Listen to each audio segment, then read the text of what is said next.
आज आमे ओडिया काव्य तत्व उपरे किछि प्रश्न करिबा। प्रश्न एक, रस निष्पत्ति प्रक्रिया रे साधारणीकरण घटिबा समय रे पाठकଙ୍କ मनरे क्यों परिवर्तन हुए? चल ऑप्शन, से निजको नाटक रे एक चरित्र मने करंती, से काव्यर छंद एवं अलंकार उपर ध्यान दियंती, से निजर व्यक्तिगत परिचय भूली जाई निरपेक्ष भाव रस अनुभव करती, से नाटकर नायकर दुखरे कांदिबा आरंभ करती। ठीक अच्छे, ऑप्शन सिलेक्ट करंतु। आंसर, से निजर व्यक्तिगत परिचय भूली जाई निरपेक्ष भाव रस अनुभव करती। व्याख्या, साधारणीकरण हेउछि सही प्रक्रिया जो पाठक नायकर भाव को मोर बा अन्य कहार न भावी एक साधारण मानवीय भावना रूपे ग्रहण करे। सेकंड क्वेश्चन, भरत मुनि रससूत्र रे संजोग शब्दर अर्थ को नहीं जदि जड़े आचार्य कहती जे रस अनुमान करा जाए तेबे से क्यों सिद्धांतर समर्थक? ऑप्शन देख, भट्ट लोलटंक उत्पत्तिवाद, श्री शंकुकंक अनुमितिवाद, भट्टनायकंक भुक्तिवाद, अभिनव गुप्तंक अभिव्यक्तिवाद। आंसर देखंतु, आंसर हेउजी श्री शंकुकंक अनुमितिवाद। श्री शंकुक न्याय दर्शन द्वारा प्रभावित होई कहितिले जे दर्शक नटनटींक मध्य स्थायी भाव को अनुमान करी से रस अनुभव करे। थर्ड क्वेश्चन, जड़े नायिका प्रियतम को देखी लज्जारे मुह तलकू कले, एठारे मुह तलकू करबा केउं उपादानर अंतर्भुक्त? मुह तलकू करबा, ठीक अच्छे, आमर ऑप्शन अच्छी उद्दीपन विभाव, स्थायी भाव, संचारी भाव, अनुभाव। कहतु उत्तर अनुभाव। मनर भाव लज्जा जो शरीर जो बाहिक चेष्टा परिवर्तन देखा जाए ताहाको अनुभाव कहा जाए। चलो फोर्थ क्वेश्चन, अर्थालंकार मुख्य वैशिष्ट्य कौन जहाँ या शब्द अलंकार ठारू भिन्न करे? अर्थालंकार और शब्द अलंकार डिफरेन्सटा पचरा जाइए। ऑप्शन देख, यह केवल गद्यर व्यवहार हुए, यार सौंदर्य शब्द परिवर्तन कले मध्य नष्ट हुए ना, यह केवल युक्ताक्षर उपर निर्भर करे, एथिरे शब्दर आवृत्ति अपरिहार्य। ऑप्शन सिलेक्ट करंतु। आंसर है यार सौंदर्य शब्द परिवर्तन कले मध्य नष्ट हुए ना, अर्थ अलंकार सौंदर्य अर्थ उपर निर्भरशील, तेणु समार्थवाची शब्द व्यवहार कले मध्य चमत्कारिता रही है। नेक्स्ट क्वेश्चन, क्वेश्चन 5, आचार्य बामन रीति को काव्यर आत्मा कहवा पछरे मुख्य कारण कौन थिला? ऑप्शन, कारण रीति बिना काव्य रस सृष्टि असंभव, कारण से पद संगठन व विशिष्ट शैली को काव्यर सौंदर्यर मूल आधार मानुथिले, कारण रीति ध्वनि को प्रकाश करिवारे सहाय्य करे, कारण रुद्रटंक मत को से समर्थन करुथिले। आंसर सिलेक्ट करंतु। उत्तर, कारण से पद संगठन बा विशिष्ट शैली को काव्यर सौंदर्यर मूल आधार मानुथिले। बामनंग पई शब्द गुड़िकर विशिष्ट संरचना ही काव्य को काव्यत्व प्रदान करे। 6, जदि एक कवितार अत्यधिक दीर्घ समास और कठोर युक्ताक्षर व्यवहार होता है तेबे ताहा केउं रीतिर उदाहरण? प्रश्न पढ़, आउ थे पढ़। ऑप्शन, वैदर्भी, पांचाली, गौड़ी, लाटी। कौन अब उत्तर? उत्तर है गौड़ी। गौड़ी रीति ओझ गुणयुक्त होता है।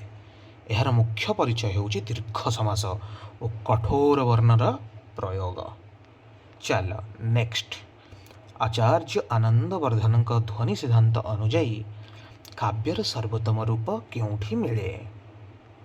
ऑप्शन, जेउठी वाच्यार्थ सबुठु सुंदर, ଯେଉଁଠି ଲକ୍ଷ୍ୟାର୍ଥ ଚମତ୍କାର ଭାବେ ବ୍ୟବହୃତ ହୋଇଥାଏ, ଯେଉଁଠି ବ୍ୟଙ୍ଗାର୍ଥ ବାଚ୍ୟର୍ଥ ଅପେକ୍ଷା ଅଧିକ ଚମତ୍କାରପୂର୍ଣ୍ଣ, ଯେଉଁଠି ଅଳଙ୍କାରର ପ୍ରଚୁର ପ୍ରୟୋଗ କରାଯାଇଥାଏ। କୋଶ୍ଚିନ୍ ଆଉଥରେ ଦେଖ।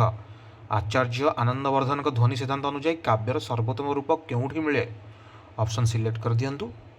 ଉତ୍ତର ଯେଉଁଠି ବ୍ୟଙ୍ଗାର୍ଥ ବାଚ୍ୟାର୍ଥ ଅପେକ୍ଷା ଅଧିକ ଚମତ୍କାରପୂର୍ଣ୍ଣ। ଆନନ୍ଦବର୍ଦ୍ଧନ ଧ୍ୱନି କାବ୍ୟ ବା ଉତ୍ତମ କାବ୍ୟ ତାକୁ କହିଛନ୍ତି ଯେଉଁଠି ବାଚ୍ୟାର୍ଥକୁ ଅତିକ୍ରମ କରି ବ୍ୟଙ୍ଗାର୍ଥ ହିଁ ପ୍ରମୁଖ ହୋଇଉଠେ।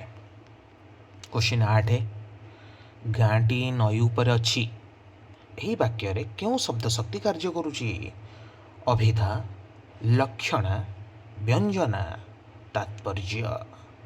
ଉତ୍ତର ସିଲେକ୍ଟ କରନ୍ତୁ। ଉତ୍ତର ଦେଖନ୍ତୁ ଲକ୍ଷଣା। ଏହାର ମୁଖ୍ୟାର୍ଥ ଅସମ୍ଭବ, ତେଣୁ ତାହା ସହିତ ଜଡ଼ିତ ନଈ କୂଳରେ ଗ୍ରହଣ କରାଯାଉଛି, ଯାହା ଲକ୍ଷଣା ଅଟେ। ବୁଝିଗଲେ? ନେକ୍ସଟ କ୍ୱେଶ୍ଚିନ୍, ଧ୍ୱନି ସିଦ୍ଧାନ୍ତ କିପରି ରସ ସିଦ୍ଧାନ୍ତକୁ ନିଜ ମଧ୍ୟରେ ସମାହିତ କରେ? ଇଜି କ୍ୱେଶ୍ଚିନ୍ଟା। ଧ୍ୱନି ଏବଂ ରସ ଦୁଇଟି ସମ୍ପୂର୍ଣ୍ଣ ଅଲଗା ତତ୍ତ୍ୱ। ବି, ଧ୍ୱନିବାଦୀମାନେ ରସକୁ ଅସ୍ୱୀକାର କରନ୍ତି। ସି, ରସକୁ ସର୍ବଶ୍ରେଷ୍ଠ ଧ୍ୱନି ରସଧ୍ୱନି ଭାବେ ଗ୍ରହଣ କରିଛନ୍ତି। ରସକୁ ଏକ ପ୍ରକାର ଅଳଙ୍କାର ଭାବେ ଗ୍ରହଣ କରି। ଠିକ୍ ଅଛି, ଅପସନ୍ ସିଲେକ୍ଟ କରିଦେଲେ।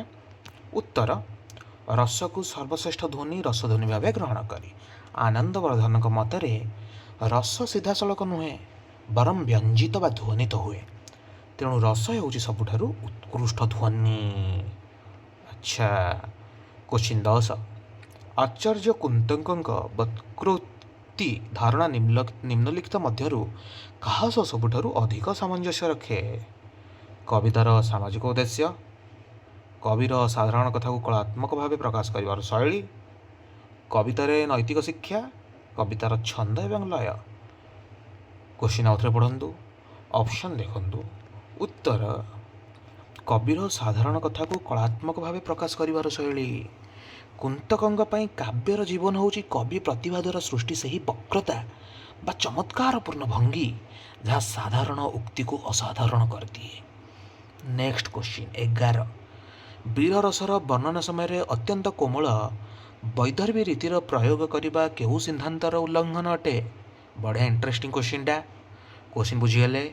ଅପସନ୍ ଦେଖିବା, ଧ୍ୱନି ସିଦ୍ଧାନ୍ତ, ବକ୍ରୋକ୍ତି ସିଦ୍ଧାନ୍ତ, ଔଚିତ୍ୟ ସିଦ୍ଧାନ୍ତ, ରସ ସିଦ୍ଧାନ୍ତ।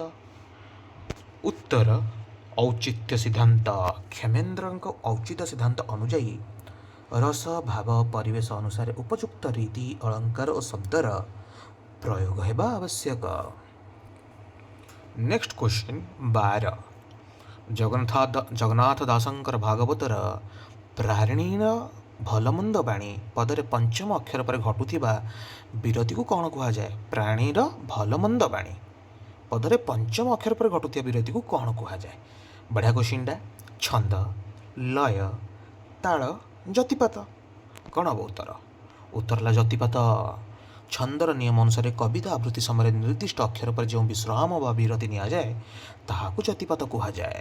ଆଚ୍ଛା, କ୍ୱେଶ୍ଚିନ୍ 13, ରୁଦ୍ରଟଙ୍କ ରୀତି ସମ୍ବନ୍ଧୀୟ ମତ ବାମନଙ୍କ ମତଠାରୁ କିପରି ଭିନ୍ନ ଥିଲା? କମ୍ପେୟାର କରାଯାଉଛି। ଚାଲ, ଅପସନ୍ ଏ, ରୁଦ୍ରଟ ରୀତିକୁ କାବ୍ୟର ଆତ୍ମା ମାନୁ ନଥିଲେ। ରୁଦ୍ରଟ ରୀତିକୁ ସମାସର ପ୍ରୟୋଗ ଉପରେ ଆଧାରିତ କରିଥିଲେ, ଯେତେବେଳେ କି ବାମନ ଗୁଣ ଉପରେ ଗୁରୁତ୍ୱ ଦେଉଥିଲେ। ଆଚ୍ଛା, ସି, ରୁଦ୍ରଟ କେବଳ ଦୁଇଟି ରୀତିକୁ ମାନୁଥିଲେ। ଡି, ବାମନ ରୀତିକୁ ଅଳଙ୍କାରର ଅଂଶ ମାନୁଥିଲେ।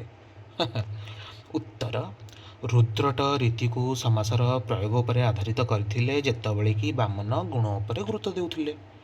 ସିଙ୍ଗଲ ଲାଇନର।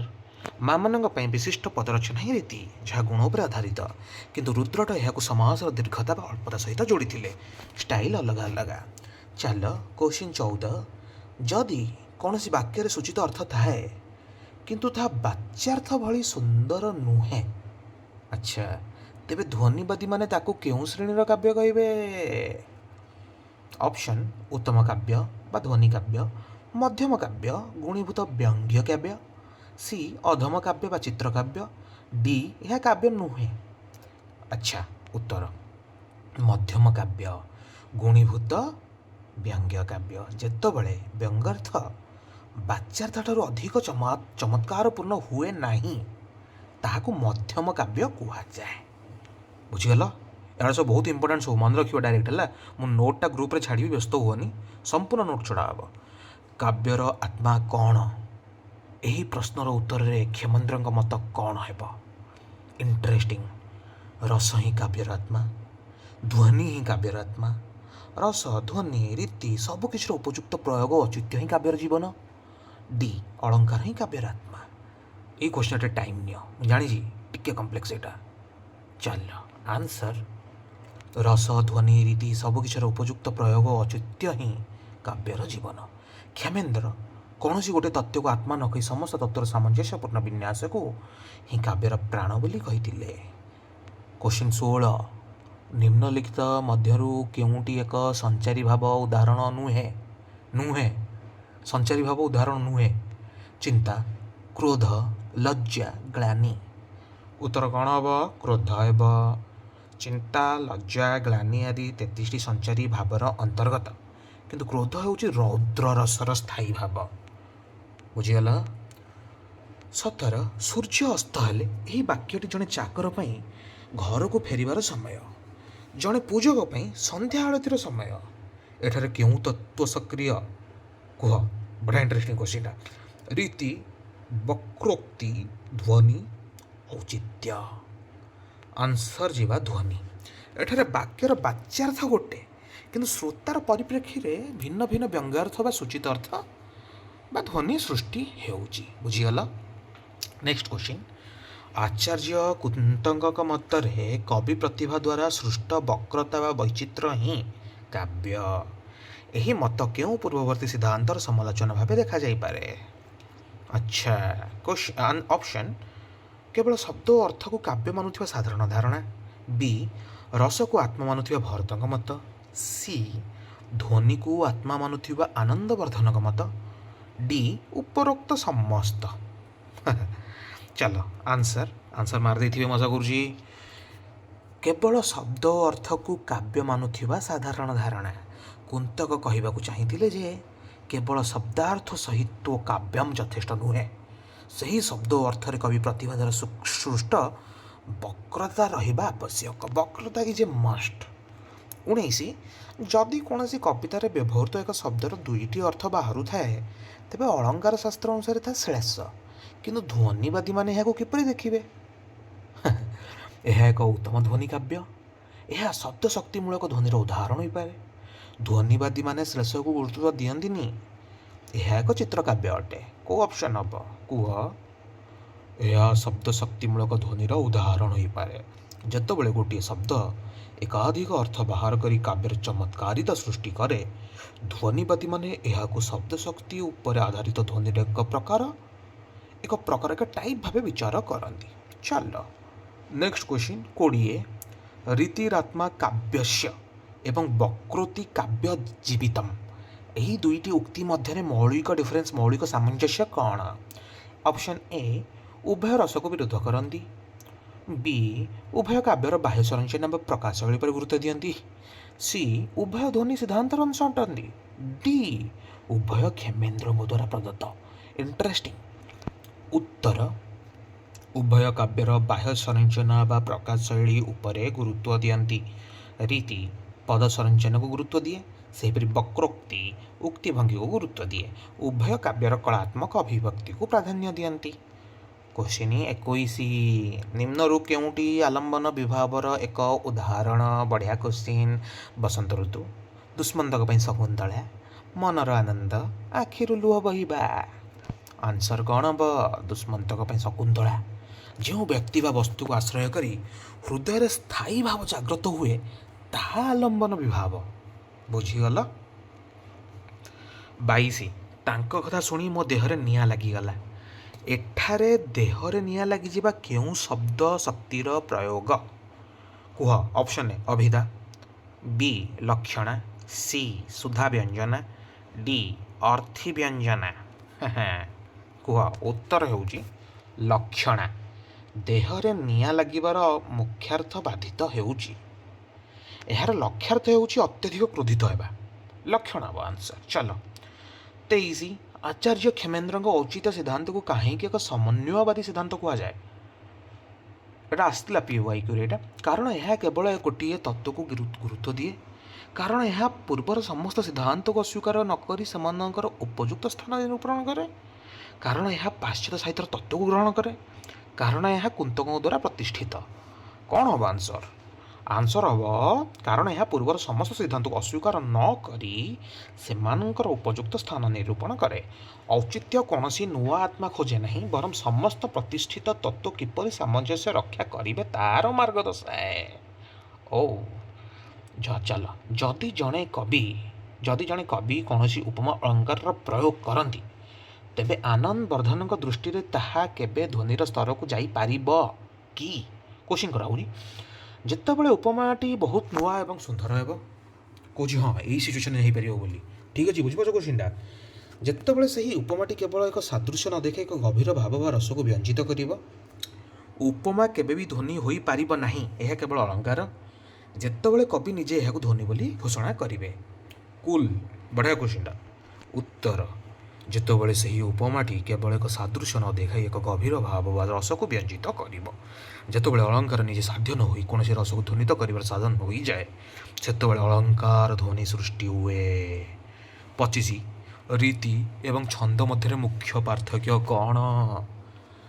ରୀତି ଶବ୍ଦଚୟନ ଓ ବାକ୍ୟ ଗଠନ ସହିତ ଜଡ଼ିତ। ଛନ୍ଦ ମାତ୍ରା ବା ଅକ୍ଷର ଗଣନା ଓ ଲୟ ସହିତ ଜଡ଼ିତ। ଉଭୟ ସମାନ ଅଟନ୍ତି। ରୀତି କେବଳ ଗଦ୍ୟରେ, ଛନ୍ଦ କେବଳ ପଦ୍ୟରେ। ଡି, ଛନ୍ଦ କାବ୍ୟରେ ଆତ୍ମା କିନ୍ତୁ ରୀତି ନୁହେଁ। ଆଚ୍ଛା, ଆନ୍ସର ହେଲା ରୀତି ଶବ୍ଦଚୟନ ଓ ବାକ୍ୟ ଗଠନ ସହିତ ଜଡ଼ିତ। ଛନ୍ଦ ମାତ୍ରା ବା ଅକ୍ଷର ଗଣନା ଓ ଲୟ ସହିତ ଜଡ଼ିତ। ରୀତି ହେଉଛି ଷ୍ଟାଇଲ୍, ଛନ୍ଦ ହେଉଛି ରିଦମ୍। ବୁଝିଗଲ? ବଢ଼ିଆ କୋଶ୍ଚିନ୍ଟା ଥିଲା। କେଉଁ ଆଚାର୍ଯ୍ୟଙ୍କ ଗ୍ରନ୍ଥର ନାମ ତାଙ୍କ ସିଦ୍ଧାନ୍ତର ନାମ ସହ ସମାନ ନୁହେଁ? ଆଚ୍ଛା, ଆନନ୍ଦ ବର୍ଦ୍ଧନ, ଏଇଟା କମ୍ପେୟାର କରାହେଉଛି, ଯେଉଁ କନେକ୍ଟ କରାହେଉଛି। ଆନନ୍ଦ ବର୍ଦ୍ଧନ ଧ୍ୱନ୍ୟାଲୋକ, କୁନ୍ତକ ବକ୍ରୋକ୍ତି ଜୀବିତମ୍, କ୍ଷେମେନ୍ଦ୍ର ଔଚିତ୍ୟ ବିଚାର ଚର୍ଚ୍ଚା, ବାମନ କାବ୍ୟାଳଙ୍କାର ସୂତ୍ରବୃତ୍ତି। କୁହ କେଉଁଟା ସମାନ ନୁହଁ? ଆନ୍ସର ଯିବା ବାମନ କାବ୍ୟାଳଙ୍କାର ସୂତ୍ରବୃତ୍ତି। ବାମନଙ୍କ ସିଦ୍ଧାନ୍ତ ରୀତି ହେଲେ ମଧ୍ୟ ତାଙ୍କ ଗ୍ରନ୍ଥର ନାମ କାବ୍ୟାଳଙ୍କାର ସୂତ୍ରବୃତ୍ତି। ବୁଝିଗଲା? 27. ଭୟ ସ୍ଥାୟୀ ଭାବର ଉଦ୍ଦୀପନ ବିଭାବ ନିମ୍ନରୁ କେଉଁଠି ହୋଇପାରେ? ଆଚ୍ଛା, ଭୟ ସ୍ଥାୟୀ ଭାବର ଉଦ୍ଦୀପନ ବିଭାବ ନିମ୍ନରୁ କେଉଁଠି ହୋଇପାରେ? ବଢ଼ିଆ କୋଶ୍ଚିନ୍ଟା। ଭୟରେ ମୁହଁ ଶୁଖିଯିବା, ଘନ ଅନ୍ଧକାର ଶୂନଶାନ ସ୍ଥାନ। ଆଚ୍ଛା, ଭୟ କରୁଥିବା ବ୍ୟକ୍ତି ଭୟରୁ ମୁକ୍ତି ପାଇବା ପାଇଁ ଚେଷ୍ଟା। ଅପସନ୍ ମାରନ୍ତୁ। ଉତ୍ତର ହେଲା ଘନ ଅନ୍ଧକାର ଶୂନଶାନ ସ୍ଥାନ। ଉଦ୍ଦୀପନ ବିଭାବ ହେଉଛି ସେହି ପରିବେଶ ଯାହା ସ୍ଥାୟୀ ଭାବକୁ ତୀବ୍ର କରେ। ଘନ ଅନ୍ଧକାର ଭୟ ଭାବକୁ ବଢ଼ାଇଥାଏ। ବୁଝିଗଲ? ଯଦି କୌଣସି କାବ୍ୟରେ କେବଳ ଶବ୍ଦର ଚମତ୍କାରିତା ଥାଏ ଏବଂ କୌଣସି ବ୍ୟଙ୍ଗାର୍ଥ ନଥାଏ, ତେବେ ଆନନ୍ଦ ବର୍ଦ୍ଧନଙ୍କ ମତରେ ତାହାକୁ କେଉଁ ପ୍ରକାର କାବ୍ୟ କୁହାଯିବ? ଶବ୍ଦର ଚମତ୍କାରିତା ଅଛି କିନ୍ତୁ କୌଣସି ବ୍ୟଙ୍ଗାର୍ଥ ନାହିଁ। ଉତ୍ତମତମ କାବ୍ୟ, ମଧ୍ୟମ କାବ୍ୟ, ଅଧମ ବା ଚିତ୍ରକାବ୍ୟ, ମହାକାବ୍ୟ। ଅପସନ୍ ସିଲେକ୍ଟ କରିଦେଇଥିବେ। ଉତ୍ତର ଚିତ୍ରକାବ୍ୟ ବା ଅଧମ କାବ୍ୟ। ଯେଉଁ କାବ୍ୟରେ କେବଳ ଅଳଙ୍କାରର ଚମତ୍କାରିତା ଥାଏ ଏବଂ ବ୍ୟଙ୍ଗାର୍ଥର ଅଭାବ ଥାଏ ତାହାକୁ ଅଧମ ବା ଚିତ୍ରକାବ୍ୟ କୁହାଯାଏ। 29. ଭରତମୁନିଙ୍କ ନାଟ୍ୟଶାସ୍ତ୍ରରେ ମୁଖ୍ୟତଃ କେଉଁ ସାହିତ୍ୟ ରୂପକୁ ଦୃଷ୍ଟିରେ ରଖି ରସ ସିଦ୍ଧାନ୍ତର ଅବତରଣ କରାଯାଇଥିଲା? ବେସିକ୍, ଏକଦମ ବେସିକ୍। ମହାକାବ୍ୟ, ଗୀତି କବିତା, ନାଟକ ବା ଦୃଶ୍ୟ କାବ୍ୟ, କଥା ସାହିତ୍ୟ। ନାଟକ ବା ଦୃଶ୍ୟ କାବ୍ୟ। ନାଟ୍ୟଶାସ୍ତ୍ର ନାମରୁ ସ୍ପଷ୍ଟ ଯେ ଏହା ମୁଖ୍ୟତଃ ନାଟକ ପାଇଁ ଉଦ୍ଦିଷ୍ଟ ଥିଲା ଏବଂ ରସର ଉତ୍ପାଦନ ଅଭିନୟ ମାଧ୍ୟମରେ ଦର୍ଶକଙ୍କ ନିକଟରେ ପହଞ୍ଚିବା କଥା କୁହାଯାଇଥିଲା। Last question 30. ସମସ୍ତ କାବ୍ୟ ସିଦ୍ଧାନ୍ତର ଅନ୍ତିମ ଲକ୍ଷ୍ୟ କ'ଣ? କ'ଣ ଅନ୍ତିମ ଗୋଲ୍ କ'ଣ? କବିଙ୍କୁ ପ୍ରସିଦ୍ଧି ଦେବା, କାବ୍ୟର ସୌନ୍ଦର୍ଯ୍ୟ କେଉଁଠି ନିହିତ ତାହା ନିରୂପଣ କରିବା ଏବଂ ପାଠକଙ୍କୁ ଆନନ୍ଦ ଦେବା, କଠିନ ଶବ୍ଦର ପ୍ରୟୋଗ କରିବା, ସମାଜକୁ ନୈତିକ ଶିକ୍ଷା ଦେବା। ମାରନ୍ତୁ। ଉତ୍ତର କାବ୍ୟର ସୌନ୍ଦର୍ଯ୍ୟ କେଉଁଠି ନିହିତ ତାହା ନିରୂପଣ କରିବା ଏବଂ ପାଠକକୁ ଆନନ୍ଦ ଦେବା। ପ୍ରତ୍ୟେକ ଆଚାର୍ଯ୍ୟ ନିଜ ଦୃଷ୍ଟିକୋଣରୁ କାବ୍ୟର ସୌନ୍ଦର୍ଯ୍ୟ ବା ଆତ୍ମାର ସନ୍ଧାନ କରିଛନ୍ତି, ଯାହାର ମୂଳ ଉଦ୍ଦେଶ୍ୟ ହେଉଛି କାବ୍ୟରୁ ମିଳୁଥିବା ଆଲୌକିକ ଆନନ୍ଦର ରହସ୍ୟ ଉଦ୍ଘାଟନ କରିବା। କୁଲ୍।